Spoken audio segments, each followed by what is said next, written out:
Hi, I'm Estrella. My boss looked me straight in the eye and said three words that still echo in my mind. You're replaceable, Martinez. He thought he was ending my career. What he didn't know was that he had just triggered the most spectacular corporate implosion I've ever witnessed. By the next morning, HR was calling him to my office. Not his office, mine. And what happened in that room changed everything. I'd love to know which corner of the globe you're watching from. And if this story speaks to you, make sure to subscribe. Tomorrow's video is one you absolutely can't miss. But before I tell you how a single phone call flipped an entire company upside down, let me take you back to where it all began. Because sometimes the people who underestimate you the most are the ones who end up learning the hardest lessons. The fluorescent lights in the Sterling & Associates conference room buzzed with that familiar corporate hum I'd grown to associate with Monday morning meetings. I sat in my usual spot, third chair from the left, the same position I'd occupied for the past 8 years. My coffee was still steaming, my notepad open to a fresh page, and my presentation materials neatly arranged in front of me. Everything felt normal, until Marcus Bennett walked through the door. Marcus had been the regional director for only 6 months, but he carried himself like he'd built the company from the ground up. Tall, impeccably dressed in a navy suit that probably cost more than most people's monthly rent, with silver hair that looked professionally styled even at 7 in the morning. He had that particular brand of confidence that came from never having to prove himself the hard way. "Good morning, team," he announced, his voice carrying the practiced authority of someone who'd learned leadership from business school textbooks rather than actual experience. "We've got some exciting changes to discuss today." I glanced around the table at my colleagues. Sarah Chen from marketing gave me a quick smile. David Rodriguez from operations was scrolling through his tablet, probably reviewing the quarterly reports I'd sent him the night before. Jennifer Walsh from accounting looked tired. She'd been working late on the budget reconciliation that I'd helped her restructure when the previous system had failed spectacularly 3 months ago. These people weren't just coworkers, they were my team. For 8 years, I'd been the one they came to when systems crashed, when client demands seemed impossible, when deadlines looked insurmountable. I was the problem solver, the one who stayed late to make sure everything ran smoothly, the one who had quietly become the backbone of our entire regional operation. "As you all know," Marcus continued, settling into his chair at the head of the table, "Sterling & Associates has been undergoing significant restructuring. We're streamlining operations, eliminating redundancies, and focusing on what really drives value for our clients." The words sounded rehearsed, like he'd practiced them in the mirror. I'd heard this kind of corporate speak before. It usually preceded layoffs or department mergers. My stomach tightened, but I kept my expression neutral. In my experience, panic never solved anything. "Now, I want to address something specific," Marcus said, and his eyes found mine across the table. "Estrella, I appreciate the dedication you've shown over the years." 8 years is certainly a significant tenure. The way he said "certainly" made it sound like an affliction rather than an achievement. I felt Sarah tense beside me. "However," he continued, "as we move forward, we need to consider whether our current structure is the most efficient use of resources. Your role, while historically important, has become somewhat redundant." Redundant. The word hit me like a physical blow, but I kept my face composed. 8 years of 60-hour weeks. 8 years of solving crises that saved the company millions. 8 years of training new hires and mentoring junior staff. Reduced to redundant. "I'm not sure I understand," I said carefully. "Could you elaborate on what specific redundancies you're referring to?" Marcus shifted in his chair, clearly uncomfortable with having to explain himself. "Well, with our new automated systems and the recent hires in the efficiency department, many of the functions you've been handling can now be managed through other channels." Other channels. I almost laughed. Those automated systems he was referring to were systems I had designed and implemented. The quote efficiency department was 3 recent college graduates who'd been asking me questions about basic procedures every single day for the past 2 months. "Marcus," David interjected, "Estrella handles all of our major client crisis management." She's the one who saved the Patterson account last quarter when their entire supply chain collapsed. That required manual intervention and relationship management that no automated system could have handled. And she's the only one who understands the legacy database integration, Jennifer added. When that system goes down, which it does at least once a month, she's the only one who can get it back up without losing data. I appreciated their support, but I could see in Marcus's expression that his mind was already made up. This wasn't a discussion about efficiency or redundancy. This was about something else entirely. I understand your concerns, Marcus said, his tone becoming more formal, more distant. But decisions have been made at the corporate level. Effective immediately, Estrella's position is being eliminated. The room went completely silent. Even the air conditioning seemed to pause. Sarah's coffee cup froze halfway to her lips. David looked like he'd been slapped. Eliminated? I asked, my voice steady despite the earthquake happening in my chest. Yes. We'll be redistributing your responsibilities among the existing team and utilizing our new systems for the technical aspects of your role. HR will handle the details of your transition. Like I was a software upgrade being replaced by a newer version. And my current projects? I asked. The Morrison restructuring is scheduled to complete next week. The Henderson compliance audit is due to the state on Friday. The quarterly system maintenance is scheduled for. Will be handled. Marcus cut me off. The team is fully capable of managing these items. I looked around the table. Sarah's face had gone pale. She knew, as I knew, that the Morrison restructuring was a delicate operation that required understanding complex client relationships dating back 5 years. David looked panicked. He'd been relying on my technical expertise for the Henderson audit because the compliance requirements involved systems integration that he'd never worked with before. But Marcus continued as if these concerns were trivial details. Your replacement will be starting next Monday. Kevin Thompson comes to us from our New York office with extensive experience in operational efficiency and systems management. Kevin Thompson. I'd never heard the name, but I already knew his type. Another MBA with theoretical knowledge and no practical experience. Another corporate climber who looked good on paper and could speak the language that impressed executives like Marcus. This is effective immediately? I asked. Yes. You'll have the rest of today to transition your files and brief the team on any urgent matters. Security will escort you out at 5 o'clock. Security escort. Like I was a criminal rather than someone who'd devoted nearly a decade of her life to this company.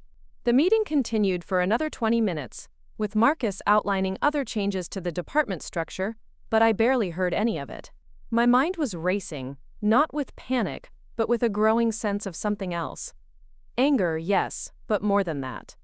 A cold, calculating awareness of just how catastrophic this decision was going to be. When the meeting finally ended, my colleagues lingered as Marcus left the room. Estrella, this is insane, Sarah whispered. You know more about this company's operations than anyone. How are we supposed to? We'll figure it out, I said quietly. We always do. But as I said it, I was already thinking about all the things they didn't know. The workarounds I'd built into critical systems. The client relationships that existed because of personal trust I'd built over years. The institutional knowledge that lived in my head and nowhere else. Because I'd never had time to document everything while I was too busy fixing everything. I spent the rest of the day in a strange, surreal bubble. People kept stopping by my desk. Some to express shock and sympathy. Others to frantically ask questions about procedures they'd never had to handle themselves. I answered everything professionally, even helpfully, while part of my mind cataloged each interaction. David needed the login credentials for the state compliance portal, credentials that were tied to my personal certification that took 18 months to obtain. Jennifer discovered that 3 of the automated reports she'd been relying on were actually manually generated by me each week, using a complex database query I'd written years ago. Sarah realized that the Morrison client's preferred communication protocol involved a secure messaging system that only I had access to, because their IT director had set it up specifically for me after a security breach at their previous vendor. At 4:30, I was boxing up my personal items when Marcus appeared at my desk. Estrella, he said, his tone attempting something that might have been warmth but came across as condescension. I want you to know this isn't personal, it's just business. Sometimes tough decisions have to be made for the greater good of the organization. I looked up at him, this man who'd been with the company for 6 months telling me about tough decisions and the greater good. I understand, I said simply. Good. I knew you'd be professional about this. You're a smart woman, Estrella. You'll land on your feet. People like you always do. People like me. I wondered what exactly he meant by that. And I want you to know, he continued, that your contributions over the years have been noted. But the reality is, in today's business environment, everyone is replaceable. Even the best employees. It's nothing personal. There it was. The word that would echo in my mind for the next 24 hours. Replaceable. Of course, I replied. Everyone is replaceable. A lot of love and effort went into bringing this story to life. If you're enjoying it, we'd be so grateful if you'd subscribe to our channel. Now, back to where we left off. At exactly 5 p.m., a security guard I'd known for 3 years walked over to my desk. Tommy Valdez had always been friendly, always asked about my weekend plans, always complimented me on the cookies I brought in during the holidays. Today, he looked mortified. Ma'am, I'm sorry, but I need to escort you to your car. It's okay, Tommy, I understand. The walk through the office was surreal. Some people pretended to be busy at their computers. Others watched openly, their faces mixtures of sympathy and fear that they might be next. A few waved goodbye. Sarah looked like she might cry. As we walked past Marcus's office, I could see him through the glass walls, already on a phone call, probably with his replacement Kevin Thompson, already moving on as if I'd never existed. In the parking lot, Tommy helped me load my box into my car. This is bullshit, Estrella, he said quietly. Everyone knows you run this place. Thank you, Tommy. Take care of yourself. I drove home in silence, my mind strangely calm. I didn't cry. I didn't rage. I didn't call my sister or my best friend to vent. Instead, I sat in my driveway for a long moment, staring at my house, thinking about everything that had just happened. Replaceable. Marcus had no idea what he'd just set in motion. That evening, I did something I'd never done before in 8 years of employment at Sterling & Associates. I turned off my work phone and didn't check my email. Whatever crises emerged, whatever systems failed, whatever clients called with emergencies, it was no longer my problem. For the first time in nearly a decade, I went to bed without thinking about work. Instead, I thought about what Marcus had said. Everyone is replaceable. Tomorrow, he was going to learn just how wrong he was. I woke up at 6:47 a.m., exactly 13 minutes before my usual alarm. For 8 years, my body had been programmed to rise at 7 a.m. sharp, shower by 7:15, coffee by 7:30, and out the door by 8 o'clock to arrive at Sterling & Associates by 8:30. Today, there was nowhere to go. The silence in my apartment felt foreign. No buzzing phone with urgent emails. No mental checklist of morning fires to extinguish. No conference calls starting before I'd even finished my first cup of coffee. I made breakfast. Actual breakfast, not the granola bar eaten while driving that had become my routine, and sat at my kitchen table with my laptop. My personal email contained the usual spam and newsletters, but buried among them was something that made my coffee go cold. An automated message from Sterling & Associates' HR system, time-stamped at 11:47 p.m. the previous night. Subject: Cobra Benefits Enrollment. Action required within 60 days. I clicked it open, expecting the standard post-termination paperwork, but what I found was much more interesting. The email contained a link to access my final employment records, tax documents, and, most importantly, a complete download of my work files that HR was required to preserve for legal compliance. The download link was active for 72 hours. I stared at the screen, my mind racing. In their rush to eliminate my position, someone in HR had followed standard termination protocol without considering what those files actually contained. 8 years of institutional knowledge, client relationships, system documentation, and most crucially, evidence of just how deeply embedded I was in every critical operation at Sterling & Associates. I clicked the download link and watched as gigabytes of data began transferring to my personal computer. While it was downloaded, I opened another tab and did something I'd never had time to do while employed. I researched my own company. Sterling and Associates was privately held, but as a consulting firm serving publicly traded companies, certain financial information was part of public record through client SEC filings. I spent the morning diving deep into documents I'd helped create, but never had the full context to understand. The Patterson Industries account that David had mentioned, the one I'd saved last quarter, wasn't just another client. Patterson was Sterling and Associates' largest account, representing 31% of total revenue. When their supply chain had collapsed, it wasn't just a client crisis. If Patterson had terminated their contract, Sterling would have faced potential bankruptcy. I found the contract renewal documents. Patterson Industries had specifically requested that I remain as their primary point of contact for all technical integration services. The contract included performance clauses tied directly to my expertise, with financial penalties if Sterling failed to maintain the same level of service quality. My phone rang, interrupting my research. Sarah Chen. Estrella, thank God you answered. We have a situation. What's happening? The Morrison restructuring. Kevin Thompson arrived this morning and immediately started questioning the timeline. He wants to accelerate the rollout by 2 weeks, because he says our current pace is will end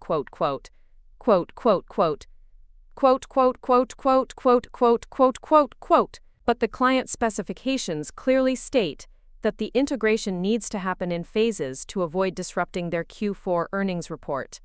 I pulled up the Morrison files from my downloaded data. Kevin was right that the timeline could theoretically be compressed, but he was missing crucial context. Sarah, did Kevin review the Morrison Industries board resolution from last year? What board resolution? Check their corporate filings from November 2022. Morrison Industries has a board mandate that any operational changes affecting quarterly reporting must be implemented with a minimum 30-day buffer before earnings announcements. Their Q4 earnings call is scheduled for January 15th. If Kevin accelerates the timeline, Morrison will be in violation of their own board resolution, which could trigger SEC reporting violations. Silence on the other end of the line. Estrella, where would Kevin find this information? It's in the Client Compliance folder, subsection D, cross-referenced with the SEC filing index I maintain. But I paused, realizing the problem. That index was never uploaded to the shared drive. It's in my personal workspace files. Your personal workspace that was deactivated yesterday? Exactly. After hanging up with Sarah, I continued my deep dive into the company's structure. What I discovered over the next several hours was both fascinating and terrifying. Sterling and Associates wasn't just a consulting firm. It was essentially a house of cards held together by individual expertise and relationships that had never been properly systematized. My files revealed that over the past 8 years, I had become what business analysts call a single point of failure in multiple critical processes. Not by design, but by necessity.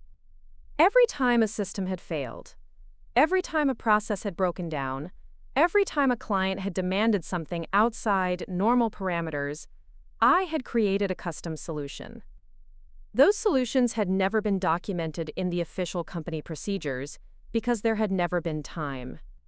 I found email chains dating back years where senior partners had specifically requested that certain processes, quote, go through Estrella, because she knows how to handle these situations. I discovered that I had administrative access to systems that other employees didn't even know existed. I located contracts where my personal certifications were listed as mandatory requirements for service delivery. Most shocking was a folder labeled Emergency Protocols that I had apparently created and maintained without realizing its significance. It contained step-by-step procedures for handling everything from data breaches to client contract disputes to regulatory compliance issues. Procedures that existed nowhere in the official company handbook. Paiwah. My phone rang again. This time it was David Rodriguez. Estrella, I hate to bother you, but we've got a problem with the Henderson compliance audit. What kind of problem? Well, Kevin is insisting that we submit the preliminary report today because he says waiting until Friday is unnecessary. But when I tried to generate the report, the system is asking for authorization codes that I don't have. I knew exactly what was happening. The Henderson audit required accessing historical data from 3 different systems that had to be cross-referenced manually because of incompatible database structures. I had special authorization to pull data from all 3 systems simultaneously, authorization that had been granted specifically to me after a similar audit had failed 2 years ago. David, those authorization codes are tied to my employee credentials. They were automatically revoked when my access was terminated. So how do we get new ones? You'd need to submit a request to IT, then to compliance, then to the state regulatory board for temporary audit access. The process typically takes 3 to 5 business days. But Kevin wants the report today. Then Kevin is going to be disappointed. After David hung up, I realized something that sent a chill down my spine. This wasn't just about my specific expertise. This was about the difference between knowing procedures and understanding context. Kevin Thompson might have extensive experience in operational efficiency, but he had no way of knowing about the informal systems, the relationship dependencies, the regulatory requirements, and the historical context that made Sterling & Associates actually function. I spent the afternoon creating what I mentally called the inventory, a comprehensive list of every system, process, relationship, and authorization that would be affected by my termination. The list grew longer with each passing hour. Critical systems requiring my personal access credentials.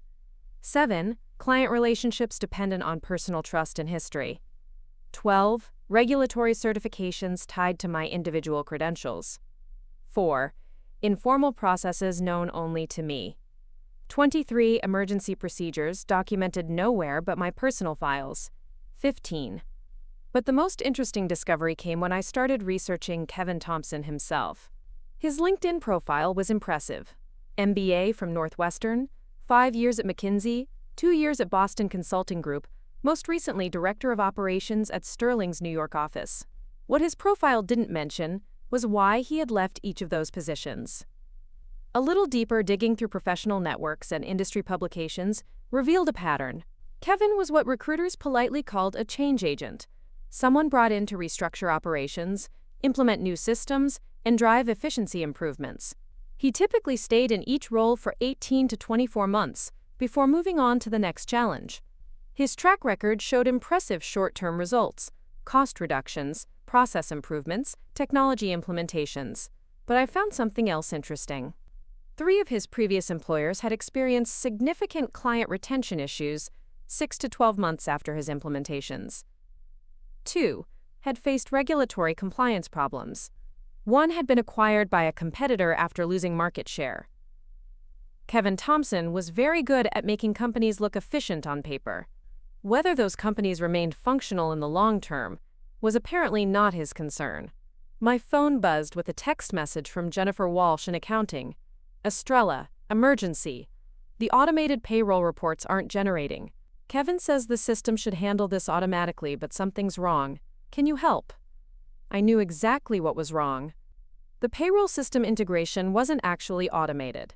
It was semi-automated, requiring monthly manual adjustments that I performed to account for irregular client payment schedules and project-based contractor fees. I had built a series of Excel macros that interfaced with the payroll system to make these adjustments seamlessly. The macros were stored on my work computer, which had been wiped when my access was terminated. I called Jennifer back. The payroll integration requires manual adjustments for contractor payments and irregular client schedules. I built custom macros to handle this, but they were stored locally on my work machine. Can you recreate them? I could, but I'm no longer an employee. If I access Sterling systems now, it would technically be unauthorized access, which could be considered hacking. So what do we do? You'll need to perform the adjustments manually. It takes about 6 hours if you know what you're doing, 12 hours if you're learning as you go. But payroll runs tonight. If we don't get this fixed, no one gets paid on Friday. After Jennifer hung up, I sat back in my chair and stared at my laptop screen. In less than 24 hours, 3 critical systems had already started failing. Not because of technical problems, but because of knowledge gaps. Kevin Thompson was trying to run Sterling and Associates like a standard corporate operation. But Sterling wasn't standard. It was a complex ecosystem of relationships, workarounds, and institutional knowledge that had evolved over years to serve clients with unique and demanding requirements. Marcus Bennett had called me replaceable. But what he had actually replaced was just the job title. The knowledge, the relationships, the access, the context. None of that was replaceable, because none of it had ever been properly transferred or documented. My laptop chimed with another email notification. This one wasn't from Sterling and Associates. It was from Patterson Industries, addressed to my personal email account that they had on file from years of direct client communication. Dear Estrella, we heard about your departure from Sterling and Associates. We wanted to reach out personally to express our appreciation for your exceptional service over the past several years. Your expertise and professionalism have been invaluable to our operations. We hope you'll keep us in mind for any future consulting opportunities. Please consider this our strong recommendation for whatever comes next in your career. The email was signed by Patricia Walsh, Chief Operating Officer of Patterson Industries. The same Patricia Walsh who had specifically requested my continued involvement in their account renewal contract. I stared at the email for a long moment, then checked my downloaded files for the Patterson contract details. The service-level agreements were very specific about response times, system integration requirements, and performance metrics. All metrics that depended on the kind of institutional knowledge and client relationship that couldn't be transferred to someone new overnight. As the sun set outside my kitchen window, I realized that Marcus Bennett had made a fundamental error in judgment. He had assumed that expertise was interchangeable, that relationships were transferable, that knowledge was documented, and that systems were truly automated. Tomorrow, Kevin Thompson would arrive for his second day, probably confident that any initial hiccups were just temporary adjustment issues. Marcus would likely assume that the transition was proceeding smoothly. What neither of them understood yet was that they hadn't just fired an employee. They had removed the keystone from an arch, and the entire structure was beginning to shift. My phone remained silent for the rest of the evening, the longest I'd gone without work-related calls in 8 years. But I knew the silence wouldn't last. Tomorrow, the real problems will begin to surface. And when they did, Sterling and Associates would face a choice: acknowledge that I had been irreplaceable, or watch their carefully constructed efficiency crumble under the weight of its own complexity. I closed my laptop and smiled for the first time in 2 days. Marcus had been right about one thing. This wasn't personal, it was just business. And in business, actions have consequences. Morning. I woke up on my second day of unemployment with a clarity I hadn't felt in years. While my former colleagues were probably arriving at Sterling and Associates to face their second day of crisis management, I was about to embark on the most strategic 24 hours of my professional life. First, I needed legal counsel. Not because I intended to sue Sterling and Associates, but because I needed to understand exactly what my rights and obligations were in this situation. I called Rebecca Morrison, an employment attorney I had met at a professional networking event 2 years ago. She agreed to see me that afternoon. Before the meeting, I spent the morning doing something I'd never had time for while employed. I thoroughly researched the consulting industry landscape in our region. What I discovered was both encouraging and illuminating. Sterling and Associates wasn't the only major consulting firm serving mid-sized manufacturing and technology companies in the Chicago area. There were 7 other firms of comparable size, plus dozens of smaller boutique consultancies specializing in specific industries or services. More importantly, there was a growing trend toward independent consulting, experienced professionals who had left larger firms to provide specialized services directly to clients. I created a comprehensive analysis of Sterling's competitive position, their client retention rates compared to industry averages, their pricing structure, and their service delivery model. What emerged was a picture of a company that had been successful primarily because of deep client relationships and specialized expertise, not because of superior systems or processes. At 2 p.m., I walked into Rebecca Morrison's downtown law office, carrying a portfolio that would have impressed any business school professor. Rebecca was younger than I'd expected, probably mid-30s, with the kind of sharp intelligence that came across immediately in conversation. Estrella, I have to say, your call yesterday was intriguing. Tell me exactly what happened. I walked her through the entire situation. The sudden termination, Marcus's rationale, the immediate system failures, the client relationships, and most importantly, the contractual obligations that Sterling might now be unable to fulfill. Rebecca took notes throughout my presentation, occasionally asking clarifying questions about specific contracts or client requirements. When I finished, she leaned back in her chair. "This is fascinating," she said. "You're describing what's essentially a case study in institutional knowledge mismanagement. From a legal perspective, there are several interesting angles here." "I'm not looking to sue them," I clarified. "I want to understand what my options are moving forward." "I understand. Let me break this down for you. First, your termination appears to be completely legal. Illinois is an at-will employment state, and unless you had a specific contract stating otherwise, they can terminate you for any reason that's not discriminatory." She pulled out a legal pad and started sketching out different scenarios. "However, here's where it gets interesting. If Sterling and Associates fails to meet their contractual obligations to clients because they terminated someone with unique knowledge or certifications, that's not your legal problem, it's theirs. You have no obligation to help them fulfill contracts you're no longer party to." "What about non-compete agreements? Did you sign one?" I thought back through my employment paperwork. "I don't believe so. Sterling never required non-competes for technical staff, only for senior partners." Rebecca smiled. "Then you're free to work for anyone, including Sterling's competitors or clients, as long as you don't use proprietary information or trade secrets." "What constitutes proprietary information?" "That's where it gets nuanced.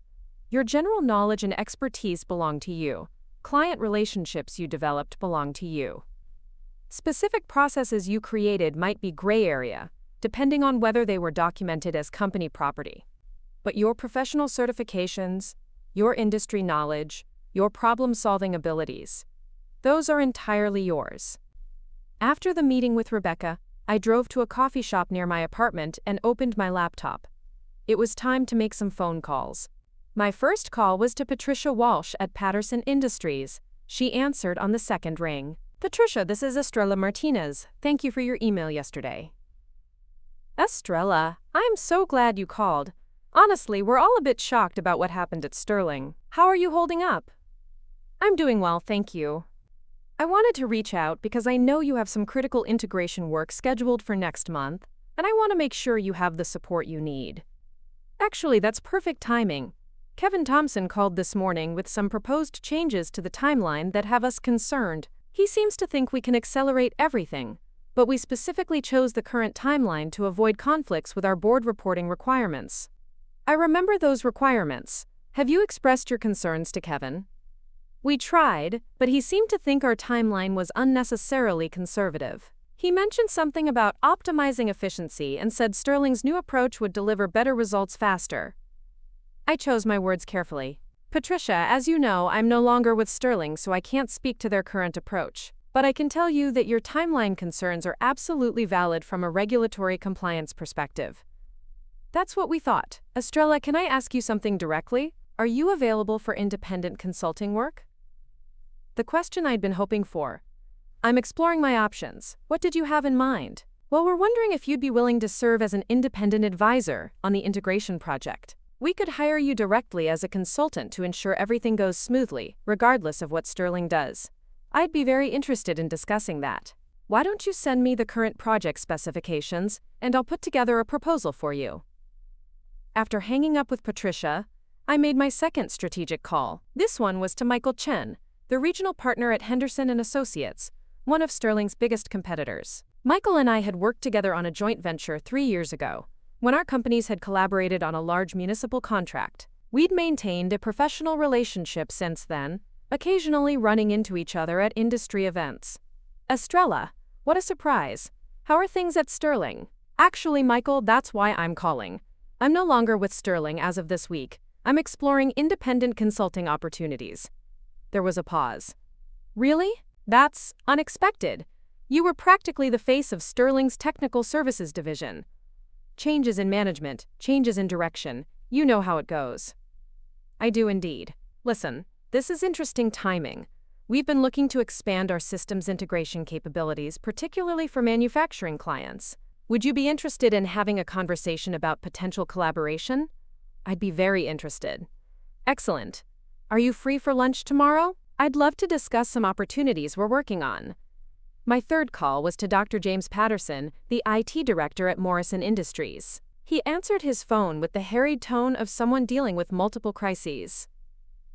Dr. Patterson, this is Estrella Martinez. I know we haven't spoken directly before, but I've been working on your restructuring project through Sterling and Associates. Ah, yes, Estrella. Actually, your timing is perfect. We're having some concerns about the proposed timeline changes. This new project manager, Kevin something, wants to accelerate everything, but we're worried about the impact on our systems. Your concerns are completely justified. Dr. Patterson, I need to let you know that I'm no longer with Sterling as of this week. But I wanted to reach out because I know how critical this project is for your Q4 operations.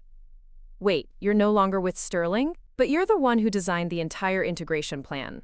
That's correct. Sterling has assigned Kevin Thompson to manage the project going forward. There was a long silence. This is problematic. Our technical team specifically approved the project based on your involvement. We were told you'd be managing the technical implementation. I understand your concern. Dr. Patterson, I'm now available for independent consulting work. If Morrison Industries would like to ensure continuity on this project, I'd be happy to discuss serving as a technical advisor directly to your company. Let me talk to our executive team and get back to you. This changes things significantly. By 6 p.m., I had made 8 strategic phone calls. 5 were to former clients who had specifically requested my involvement in ongoing projects. 2 were to competitors of Sterling and Associates who had been trying to recruit me for years. 1 was to the State Regulatory Board, where I held personal certifications that were required for certain types of compliance work. The results were better than I'd hoped. 3 clients expressed immediate interest in hiring me directly as an independent consultant. 2 competitors wanted to meet about potential partnerships or employment opportunities. The regulatory board confirmed that my certifications were personal credentials that remained valid regardless of my employment status. But the most interesting call was my last one. I contacted the Chicago chapter of the Institute of Management Consultants, a professional organization I'd belonged to for 5 years but never had time to actively participate in. Estrella, how wonderful to hear from you, said Caroline Stevens, the chapter president. What can I do for you? Caroline, I'm transitioning to independent consulting, and I wanted to get involved in the chapter's mentorship program. That's fantastic. We always need experienced consultants to mentor newer members. But actually, your timing is perfect for another reason. We're looking for someone to lead a workshop on crisis management and systems integration. It's scheduled for next month, and we had a speaker cancel. I'd be very interested in that opportunity. Excellent. The workshop fee is $5,000. Plus, it's a great way to establish your visibility in the independent consulting community. After finishing my calls, I spent the evening creating what I called my transition portfolio. It included a comprehensive services catalog outlining my areas of expertise, case studies from my major successes at Sterling, carefully written to avoid proprietary information, a pricing structure for independent consulting services, a basic website design that I could have built over the weekend, professional references from clients and industry contacts, a business plan for Martinez Consulting Solutions. The business plan was particularly interesting to develop. Based on my research and the conversations I'd had that day, I calculated that I could potentially generate 60 to 70% of my Sterling salary working directly with just 3 of Sterling's former clients. With additional clients and higher independent consulting rates, I could potentially exceed my previous income within 6 months. But beyond the financial calculations, there was something else driving my strategic preparation. For 8 years, I have been the solution to other people's problems. I had been the person who stayed late, who took on impossible projects, who made things work when they weren't supposed to work. I had been invaluable to Sterling and Associates, but I had never captured that value for myself. Marcus Bennett had inadvertently given me the opportunity to change that.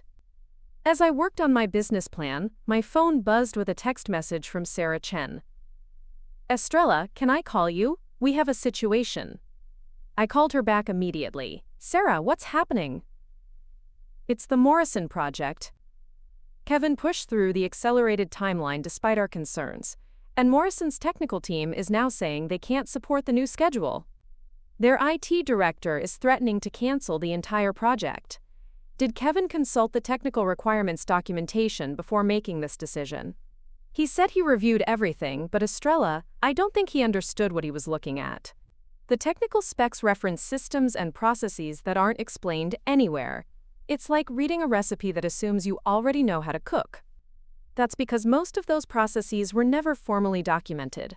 They evolved over time based on client-specific requirements. Morrison's IT director specifically asked to speak with you. When we told him you were no longer with the company, he got very quiet and then said he needed to, quote, reevaluate the feasibility of this partnership. After hanging up with Sarah, I realized that my strategic preparation wasn't just about building my own future. It was about positioning myself for the inevitable moment when Sterling and Associates would need to acknowledge that they had made a catastrophic error in judgment. That moment was coming sooner than I had expected.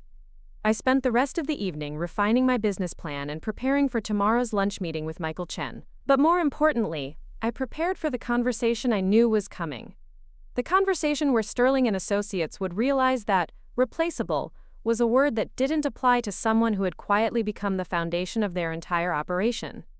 Marcus Bennett had been right about one thing. Sometimes tough decisions had to be made for the greater good of an organization. Tomorrow, I would start making those decisions for my own organization, a company that was about to become more successful than anyone could have imagined. The irony wasn't lost on me. Sterling and Associates had trained me to be their perfect problem solver. Now I was about to solve the biggest problem of my career, building something that could never be taken away from me again.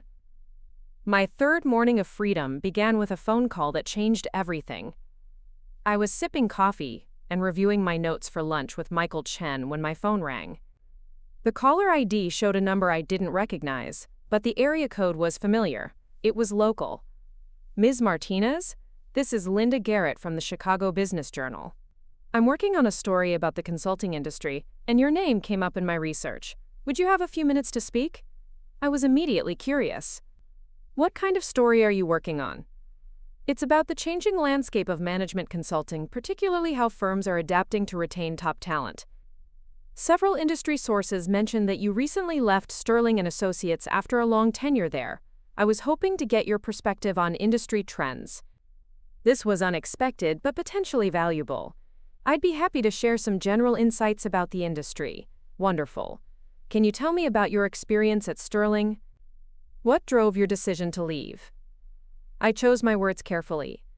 Sterling is a well-established firm with strong client relationships. My departure was really about pursuing opportunities in independent consulting. There's a growing market for specialized expertise outside of traditional firm structures. That's interesting. I've been hearing similar things from other professionals. In fact, I spoke with Kevin Thompson yesterday. He's the new director, taking over some of your former responsibilities. He had some fascinating insights about modernizing consulting practices. My coffee cup stopped halfway to my lips. Kevin spoke with you? Yes, he was very articulate about Sterling's new direction. He mentioned that they're moving away from what he called legacy approaches toward more efficient, technology-driven solutions. He seemed quite confident about the improvements they're implementing. I felt something cold settle in my stomach. Kevin was already doing press interviews, positioning himself as an innovator bringing Sterling into the modern era. The implication was clear. The old ways were outdated, and he was the future. That sounds like an interesting perspective, I said neutrally. He mentioned that Sterling had been too dependent on individual expertise rather than scalable systems. His quote was quite memorable. He said, "In today's business environment, no company should be held hostage by any single employee's knowledge." He seems to believe that Sterling is now better positioned for growth. Held hostage. Kevin was publicly framing my 8 years of dedicated service as if I had been some kind of obstacle to progress. After finishing the call with Linda Garrett, I immediately called Rebecca Morrison.